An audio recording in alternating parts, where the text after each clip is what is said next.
2 Tawari 22 ayat 10-12. Atalia dibunuh dan Yoas menjadi raja. Ayat 10, ketika Atalia ibu Ahasia melihat bahwa anaknya sudah mati, maka bangkitlah ia membinasakan semua keturunan raja dari kaum Yehuda.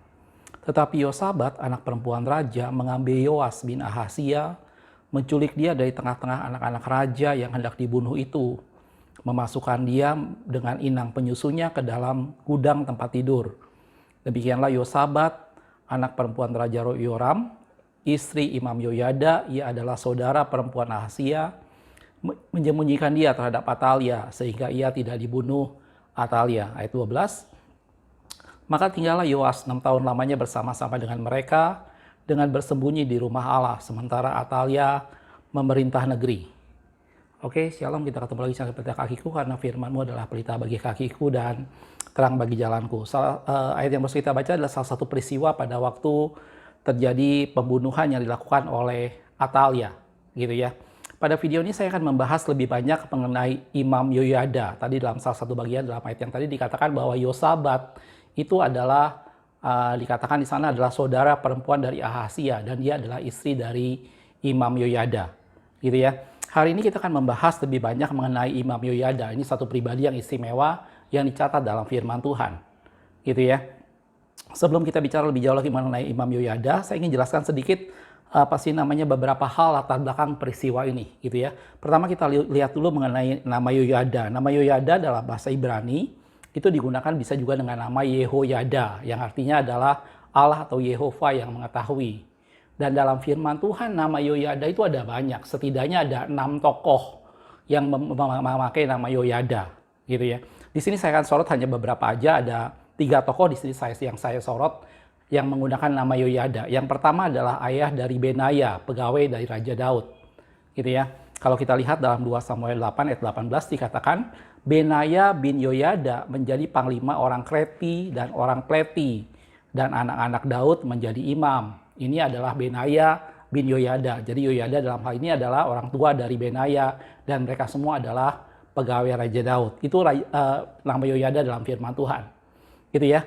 Nama Yoyada yang lain adalah putra dari Paseah, gitu ya. Paseah ini adalah salah seorang yang bersama-sama dengan Nehemia membangun kembali tembok Yerusalem. Jadi ini peristiwa setelah pembuangan dari Babilonia, Nehemia kembali pada gelombang yang ketiga dan membangun kembali tembok Yerusalem. Setelah sebelumnya di sana ada Serubabel membangun bait Allah, di sana ada Esra sebagai ahli kitab, dan kemudian Nehemia sebagai gelombang yang ketiga, dan dia membangun tembok Yerusalem. Dan di sana bersama-sama dengan dia ada yang namanya Yoyada bin Paseah, gitu ya.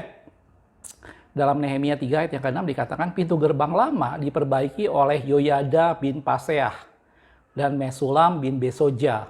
Mereka memasang balok-balok lalu memasang pintu-pintunya dengan pengancing-pengancing dan palang-palangnya. Itu tokoh yang kedua dalam firman Tuhan yang namanya adalah Yoyada, gitu ya. Tokoh yang ketiga yang akan saya bicarakan pada hari ini yaitu Imam Yoyada yang ada pada masa kurang lebih kehidupan raja di kerajaan selatan. Dalam hal ini adalah Yotam, kemudian Ahasia, dan kemudian Yoas yang tadi kita baca dalam 2 Tawarikh tadi, gitu ya. Ini yang akan kita sorot sama-sama, gitu ya. Dan kalau kita perhatikan tentang kehidupan Raja Imam Yoyada ini, saya kembali pada cerita yang tadi, bagaimana pada waktu itu Atalia hendak membunuh semua anak-anak dari keturunan dari Raja Ahasia, gitu ya. Kita akan lihat latar belakang sedikit mengenai peristiwa ini, saudaraku, gitu ya. Sebentar saya akan tunjukkan sebuah gambar.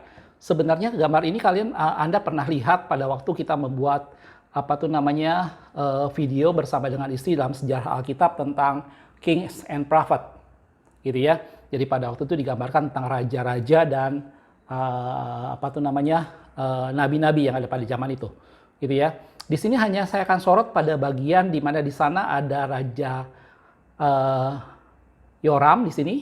Anda bisa lihat di sini ada Yoram, kemudian ada Ahasia, ini ada Atalia, dan ini adalah Yoas. Ini 4 raja yang akan saya sorot sama-sama, dan disinilah kita bicara mengenai Imam Yoyada tadi, gitu ya. Sebelumnya kalau kita lihat dalam firman Tuhan memang dikatakan di atasnya bahwa di sini ada Raja Yosafat di atas dari Yoram ini. Itu ada Raja Yosafat, dan kita tahu bahwa Raja Yosafat adalah seorang raja yang melakukan hal yang benar di mata Tuhan, gitu ya. Pada saat dia mengalami pertempuran dengan Moab dan Amon, Raja Yosafat ini kemudian meminta pertolongan daripada Tuhan dan kemudian Tuhan memberikan padanya kemenangan, gitu ya. Dan kemudian kita mengenal istilah lembah pujian di sana. Itu peristiwa Raja Yosafat waktu dia memenangkan pertempuran melawan Moab dan melawan Bani Amon pada waktu itu, gitu ya. Kalau kita lihat sedikit ayatnya, itu ada dalam 2 Tawarikh 20, gitu ya. Mungkin lebih jelasnya Anda bisa baca sendiri di 2 Tawarikh 20, itu kurang lebih pertempuran yang dilakukan oleh Yosafat melawan Moab dan Amon, dan kemudian kemenangan besar Tuhan berikan, dan di sana kita mengenal istilah lembah pujian, gitu ya.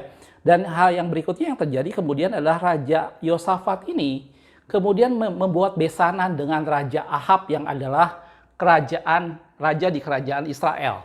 Jadi kita kenal yang namanya Raja Ahab, ini seorang raja yang melakukan hal yang jahat di mata Tuhan, atau dengan kita kenal istrinya yaitu Isabel, gitu ya. Dan Yosafat ini mengadakan besanan dengan Raja Ahab. Sekali lagi saya udah bilang, untuk lebih jelas ceritanya Anda bisa lihat video kita tentang sejarah Alkitab King and Prophet, gitu ya. Dan kemudian anak dari Raja Yosafat yaitu Yoram ini menikah dengan anak dari Raja Ahab yaitu Atalia, gitu ya. Dan menikah dan kemudian lahirlah Ahasia, gitu ya. Dan Ahasia ini sebenarnya mempunyai seorang saudara perempuan yaitu yang tadi dalam firman Tuhan dikatakan yaitu Yosabat. Inilah yang nanti inilah isi Imam Yoyada yang nanti kita akan ceritakan lebih banyak, gitu ya. Dan kemudian apa sih namanya, Yoram ini melakukan hal yang jahat. Dia tidak melakukan hal yang benar seperti yang dilakukan oleh Yosafat, gitu ya. Tetapi dia melakukan hal yang jahat. Dia mengikuti jejak dari mertuanya yaitu Ahab, gitu ya. Dan akibatnya kemudian Elia menegur Yoram pada waktu itu, dan kemudian Yoram akhirnya mati dengan sangat mengenaskan, gitu ya. Dan pernikahan Yoram dengan Atalia tadi itu banyak mempunyai anak, dan salah satunya adalah Ahasia, gitu ya. Dan sesuai dengan firman Tuhan, maka kemudian Ahasia ini dibunuh oleh Yehu, sebagaimana ketetapan Tuhan bahwa keturunan dari Ahab harus dibinasakan. Dan kejadian itu membuat akhirnya Atalia menjadi sangat marah, gitu ya. Atalia menjadi sangat marah dan dia berkeputusan untuk membinasakan semua keturunan raja.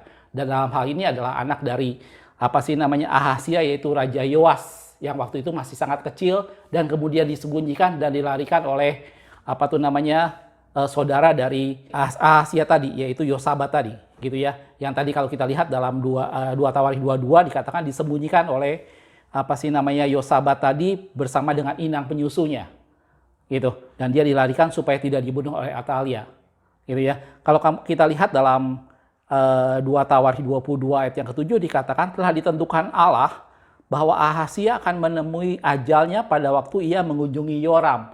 Yoram yang di sini adalah Yoram anak Ahab, saudaraku ya. Jadi bukan Yoram anak dari Yosafat, gitu ya. Yoram anak Yosafat sudah mati terlebih dahulu karena dia pada waktu itu ditegur oleh Elia sehingga akhirnya mati, dan ususnya terburai dan anak-anaknya semua mati kecuali satu anaknya yang berhasil selamat yaitu Ahasia, gitu ya. Dan kemudian Ahasia itu datang mengunjungi Yoram yaitu anak dari Ahab pada waktu itu. Di 2 Tawarikh 22 ayat 7 telah ditentukan Allah bahwa Ahasia akan memenuhi ajalnya pada waktu dia mengunjungi Yoram. Maka ketika Ahasia datang, pergilah ia bersama Yoram mendapatkan Yehu cucu Nimsi yang telah diurapi Tuhan supaya dialah yang melenyapkan keluarga Ahab. Dan akhirnya oleh Yehu cucu Nimsi ini Ahasia dibunuh dan mati. Dan itu membuat ibunya Atalia menjadi sangat marah. Atalia ini adalah anak dari Ahab, saudaraku ya, gitu ya. Sangat marah, dan akhirnya Atalia menjadi raja menggantikan Ahasia pada waktu itu. Dan Atalia berketetapan dia membunuh semua keturunan Yoram pada waktu itu, dan diselamatkanlah satu orang yaitu Yoas. Jelas, saudaraku ya. Itulah latar belakang pada peristiwa ini, gitu ya. Dan kemudian yang terjadi kemudian apa yang dilakukan oleh Imam Yoyada pada waktu itu bersama dengan istrinya yaitu Yosabat. Bagaimana Imam Yoyada pada waktu itu menyelamatkan Yoas yang masih kecil ini dan disembunyikan di rumah Allah selama kurang lebih 7 tahun. Gitu ya. Beberapa yang saya catat dalam firman Tuhan tentang apa yang dilakukan oleh Imam Yoyada bersama dengan istrinya Yosabat tadi.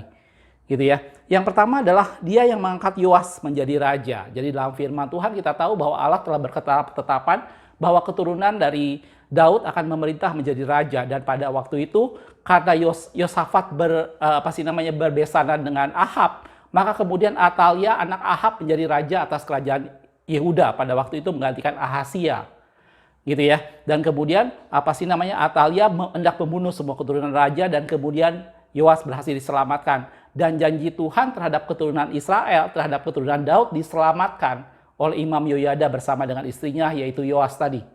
Gitu ya. Jadi Yoas, anak Ahazia diselamatkan oleh Imam Yoyada bersama dengan istrinya yaitu Yosabat.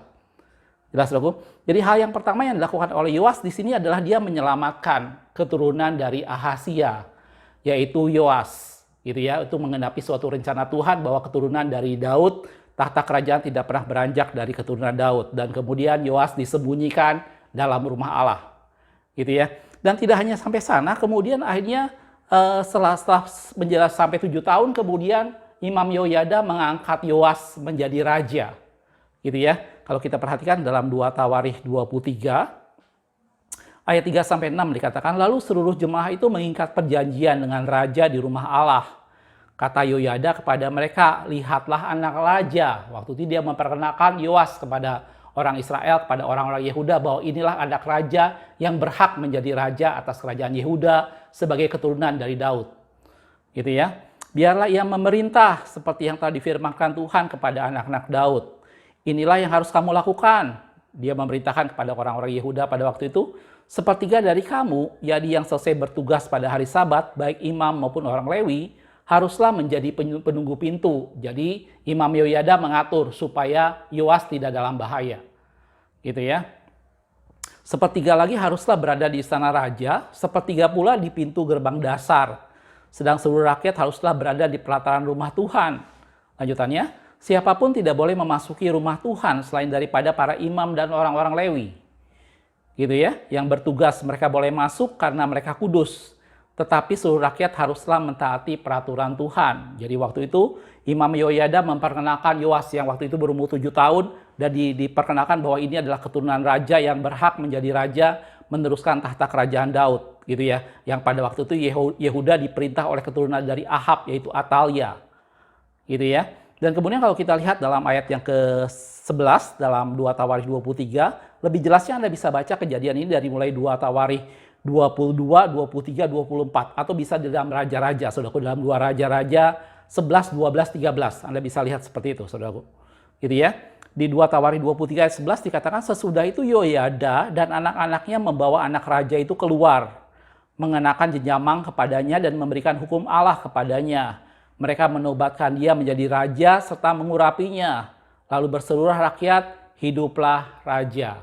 Jadi yang dilakukan oleh Imam Yoyada pada waktu itu yang pertama dia mengangkat Yoas menjadi raja. Setelah disembunyikan bersama istrinya Yosabat, kemudian setelah 7 tahun diangkatlah Yoas menjadi raja, diperkenalkan ke seluruh rakyat Israel pada waktu itu dan diatur supaya raja mendapat penjagaan, sepertiga menjaga pintu, sepertiga bertugas dan segala macamnya. Tadi kita lihat dalam firman Tuhan. Gitu ya.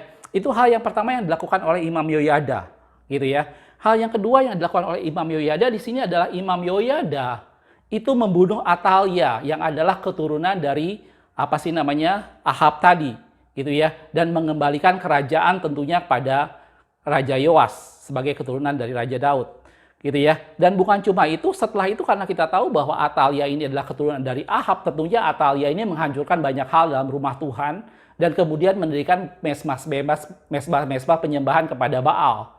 Gitu ya. Dan Imam Yoyada pada waktu itu memimpin umat Tuhan membunuh Atalia dan kemudian mengembalikan Israel untuk beribadah kepada Tuhan.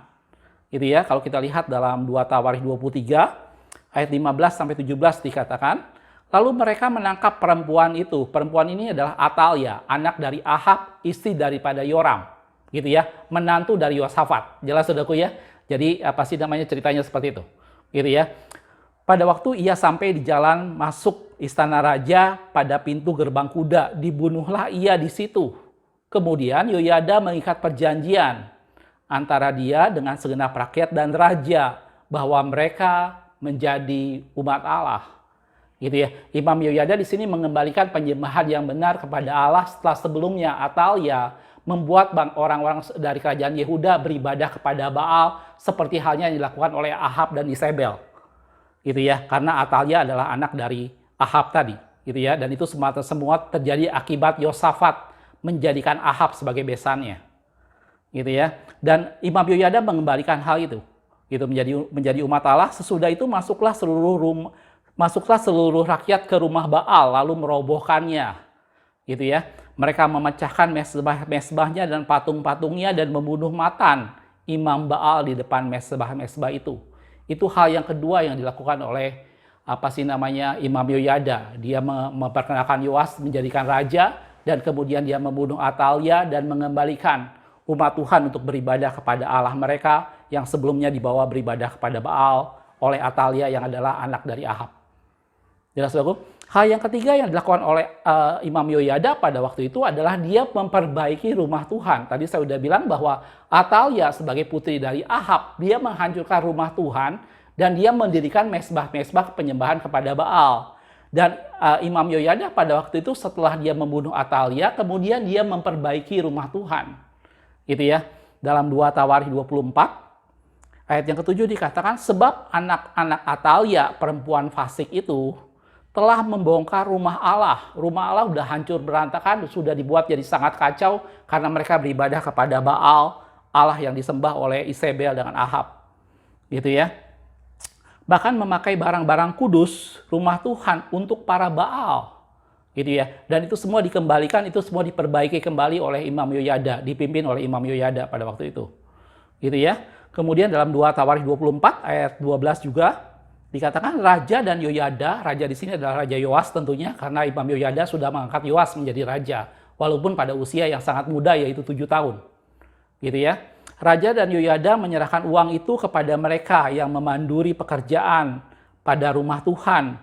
Mereka ini mengupah tukang-tukang pahat dan tukang-tukang kayu untuk memperbaharui rumah Tuhan. Juga tukang-tukang besi dan tembaga untuk memperbaiki rumah Tuhan. Semuanya diperbaiki dengan sangat baik oleh Yoyada pada waktu itu, gitu ya. Imam Yoyada memimpin umat Tuhan untuk melakukan perbaikan di bawah bantuan dari raja juga, Raja Yoas pada waktu itu. Gitu ya. Kalau kita lanjutkan beberapa ayat di bawahnya, ayat yang ke-14 di 2 Tawarikh 24 dikatakan, setelah mereka selesai, mereka membawa uang yang kelebihan kepada raja dan Yoyada. Jadi pembangunan sudah selesai, masih ada uang lebih dibawa kepada raja dan Yoyada. Lanjutannya, uang itu dipakai untuk membuat perkakas-perkakas rumah Tuhan, yakni perkakas-perkakas untuk penyelenggaraan kebaktian, perkakas-perkakas untuk korban bakaran, juga cawan-cawan dan perkakas-perkakas emas dan perak. Dan lanjutannya, sepanjang umur Yoyada, korban bakaran tetap dipersembahkan dalam rumah Tuhan. Imam Yoyada betul-betul memberikan dampak yang besar bagaimana pada waktu itu umat Tuhan dikembalikan beribadah kepada Allah, dan sepanjang umur hidup Imam Yoyada pada waktu itu, korban bakaran tidak berjalan dalam rumah Tuhan, itu tetap dipersembahkan pada rumah Tuhan. Dan itulah seorang imam yang betul-betul berdedikasi tinggi pada suatu rencana Tuhan, bagaimana dia mengerti bahwa tahta kerajaan Daud tidak boleh berpindah dari keturunan Daud. Gitu ya. Dan dia dengan segala cara, dengan bantuan istrinya, akhirnya dia berhasil menyelamatkan anak dari Ahazia, yaitu Yoas, dan kemudian dideklarasikan dia sebagai raja. Dan kemudian Atalia, keturunan dari Ahab, dibunuh dan kemudian dikembalikan umat Tuhan beribadah kepada Allah Israel, dan rumah Tuhan diperbaiki pada waktu itu. Gitu ya. Itulah seorang imam yang dilakukan dalam firman Tuhan, yaitu Imam Yoyada ini. Gitu ya. Dan bukan cuma itu, saudaraku, yang dilakukan oleh Imam Yoyada menjadi sesuatu hal yang penting. Karena Imam Yoyada menjadi satu pribadi yang sangat berpengaruh pada kehidupan Raja Yoas.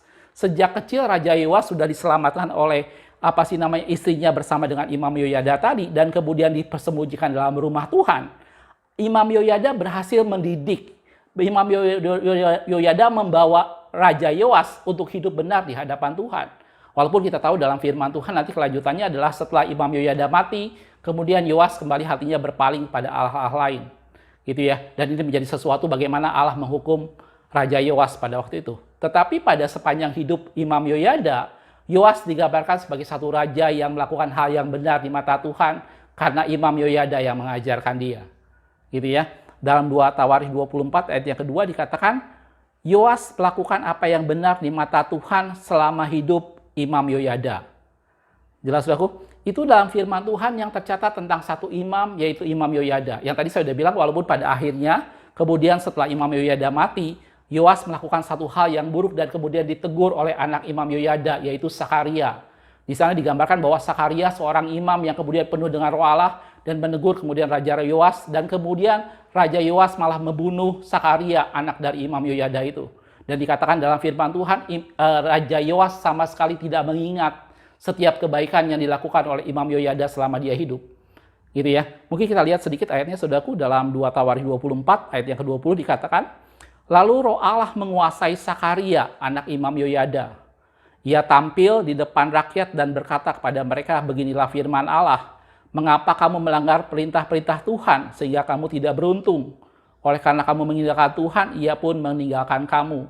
Ayat 22 di bawahnya, 2 ayat di bawahnya, Raja Yoas tidak mengingat kesetiaan yang ditunjukkan Yoyada, ayah Sakaria, terhadap dirinya. Ia membunuh anak Yoyada itu, dan yang pada saat kematiannya berseru, semoga Tuhan melihatnya dan menuntut balas. Jelas, saudaraku, ini menjadi sesuatu hal pelajaran yang baik dalam firman Tuhan tentang seorang imam, gitu ya. Walaupun dalam firman Tuhan tidak diceritakan apakah dia imam besar atau cuma sekedar seorang imam, tetapi dia menjadi satu pribadi yang sangat berperan penting pada sejarah kehidupan umat Tuhan, terutama kerajaan selatan. Bagaimana pada waktu itu tahta kerajaan Daud terus berlanjut, gitu ya. Pada masa-masa kritikal pada waktu itu di mana tahta kerajaan Daud hampir direbut dan sudah dikuasai oleh keturunan Ahab, yaitu Atalia. Pada waktu itulah di sana seorang Yoyada, Imam Yoyada berperan besar. Dan dia menyelamatkan Yoas dan kemudian mendidik Yoas untuk hidup takut akan Tuhan. Gitu ya. Dan hal-hal yang dilakukan oleh Imam Yoyada tadi saya sudah jelaskan. Bagaimana dia mendeklarasikan Yoas sebagai raja atas Israel, meneruskan tahta Daud. Bagaimana dia kemudian membunuh keturunan dari Ahab, yaitu Atalia, dan mengembalikan umat Tuhan beribadah kepada Allah. Dia merestorasi dan memperbaiki semua bait Allah yang sudah dihancurkan dan merobohkan mesbah-mesbah Baal, dan kemudian dia mendidik Yoas untuk hidup takut akan Tuhan. Gitu ya. Itu dalam firman Tuhan pelajaran yang kita bisa lihat tentang kehidupan seorang imam pada masa Raja Yoram, Ahasia, dan Yoas. Gitu ya, saudaraku. Beberapa hal pelajaran yang menarik yang kita bisa ambil dari peristiwa ini adalah bagaimana seorang imam yang memegang teguh tentang suatu firman Tuhan, seorang imam yang memegang teguh suatu perjanjian, bagaimana Allah berjanji bahwa keturunan dari Daud tidak akan berpindah tahta kerajaan dari keturunan Daud. Gitu ya. Dalam 1 Raja-Raja 9 ayat yang kelima dikatakan, maka aku akan meneguhkan tata kerajaanmu atas Israel untuk selama-lamanya, kata Tuhan. Seperti yang telah kujanjikan kepada Daud ayahmu, dan berkata keturunanmu takkan terputus dari tahta kerajaan Israel. Itu janji Tuhan yang Tuhan ingatkan kembali pada waktu Tuhan berbicara dengan Salomo. Dan ini menjadi sesuatu bagaimana Imam Yoyada mengerti bahwa keturunan Daud harus menjadi raja atas kerajaan Yehuda untuk selama-lamanya. Gitu ya. Dan walaupun di sana hanya sebagai satu bagian dalam suatu sejarah bagaimana kemudian Yoas kembali menjadi raja dengan bantuan Imam Yoyada, tetapi ini menjadi satu gambaran seorang imam yang menjaga suatu janji Tuhan, seorang imam yang memelihara supaya janji Tuhan tergenapi atas umat Tuhan. Dan itu membawa mereka kembali beribadah kepada Tuhan, membawa mereka untuk tidak lagi beribadah kepada Allah Baal pada waktu itu. Gitu ya. Dan ini adalah peranan seorang imam yang kita kenal dalam firman Tuhan, yaitu Imam Yoyada. Gitu ya. Dan hal yang luar biasa yang terjadi pada Imam Yoyada dalam firman Tuhan dikatakan bahwa pada saat dia mati, maka kemudian dia ditempatkan di di dalam kota Daud, di samping makam para raja, gitu ya. Dan ini menjadi sesuatu hal yang luar biasa, penghargaan yang Tuhan berikan buat seorang Imam Yoyada. Kalau kita lihat dalam 2 Tawarikh 24 ayat 16 dikatakan ia dikuburkan di kota Daud di samping raja-raja. Padahal pada waktu itu Yoram sendiri yang adalah raja, malah dia dikuburkan tidak pada makam raja. Dia dikuburkan dengan sangat mengenaskan, karena waktu itu Elia sudah menegur dia dan kemudian ususnya tertumpah dan kemudian dia mati dengan sangat mengenaskan, dan dia tidak dimakamkan dalam kuburan raja-raja. Tentunya ini sangat berbeda dengan Imam Yoyada yang kemudian dikuburkan di samping raja-raja. Lanjutannya, karena perbuatannya yang baik di Israel terhadap Allah dan rumahnya. Gitu ya. Dan ini pelajaran yang kita bisa ambil dalam firman Tuhan tentang seorang imam, yaitu Imam Yoyada ini. Gitu ya. Dan ini menjadi sesuatu bagaimana kita mengerti bahwa seseorang yang memegang teguh perjanjian Tuhan, seseorang yang memegang teguh janji Tuhan, akhirnya Tuhan tidak akan pernah biarkan. Gitu ya. Dalam Ayub 42 ayat yang kedua dikatakan bahwa aku tahu bahwa engkau sanggup melakukan segala sesuatu dan tidak ada rencanamu yang gagal. Ingat bahwa Tuhan punya rencana buat Anda dan saya. Apapun yang terjadi dan bagaimanapun keadaannya, kita harus mengerti bahwa ada rencana Tuhan yang Tuhan sediakan buat Anda dan saya. Gitu ya. Mari pegang teguh, mari bertahan pada rencana Tuhan, dan kita tahu bahwa rencana Tuhan tidak pernah gagal dan pasti akan digenapi. Dan itu yang dilakukan oleh Imam Yoyada. Dia mengerti penuh bahwa tahta kerajaan Israel, tahta kerajaan Yehuda tidak akan pernah beranjak dari keturunan Daud. Gitu ya. Dan bahkan jauh daripada itu semua hanya digenapi pada pribadi Yesus, di mana dia menjadi raja atas keturunan Daud buat selama-lamanya. Gitu ya. Dan dalam firman Tuhan tidak ada rencana Tuhan yang gagal, kata Tuhan. Gitu ya. Dalam Yesaya 14 ayat 27 dikatakan Tuhan semesta alam telah merancang. Siapakah yang dapat menggagalkannya? Tangannya telah teracung, siapakah yang dapat membuatnya ditarik kembali? Kalau Tuhan sudah berkehendak, kalau Tuhan sudah berencana, segala sesuatu pasti akan jadi. Karena Tuhan berkuasa melakukan segala sesuatu. Dia merencanakan segala sesuatu, maka Tuhan juga yang akan mengenapinya. Tetapi dia butuh peran serta Anda dan saya untuk terlibat dalam rencana Tuhan. Firman Tuhan dikatakan bahwa Allah turut bekerja untuk mendatangkan kebaikan bagi Anda dan saya yang mengasihi Dia, yang terpanggil sesuai dengan rencananya, kata Tuhan. Gitu ya. Mari pegang teguh rencana Tuhan, mari tetap berjalan sesuai dengan rencana Tuhan. Situasi dan apapun boleh berjalan tidak seperti yang kita kehendaki, tetapi ingat terus bahwa Tuhan yang berencana, maka Dia akan melaksanakannya semua. Kalau tangan Tuhan sudah teracung, maka tidak ada seorang pun yang bisa menariknya kembali. Gitu ya. Dan Imam Yoyada melakukan itu semua dan mengenapi rencana Tuhan atas bangsa Yehuda pada waktu itu. Jelas saudaraku? Sebagai satu penutup, ayat yang terakhir dalam Efesus 5 ayat 17 dikatakan, sebab itu janganlah kamu bodoh, tetapi usahakanlah supaya kamu mengerti kehendak Tuhan. Mari kita cari kehendak Tuhan dalam kehidupan kita masing-masing dan pegang itu sebagai satu rencana untuk masa depan kita yang Tuhan tentukan buat Anda dan saya. Kita semua dipanggil tidak hanya untuk menjadi Kristen, kita semua dipanggil tidak hanya sekedar untuk menjadi aktif di gereja dan menjadi seorang Kristen, tetapi Allah punya rencana buat Anda dan saya masing-masing. Dan dalam firman Tuhan dikatakan, usahakan untuk kita bisa mengerti rencana Tuhan, dan mari pegang teguh setiap rencana Tuhan, dan itu semua Tuhan akan genapi. Jelas saudaraku? Makasih sudah menonton, kita ketemu di video berikutnya. Tuhan Yesus memberkati.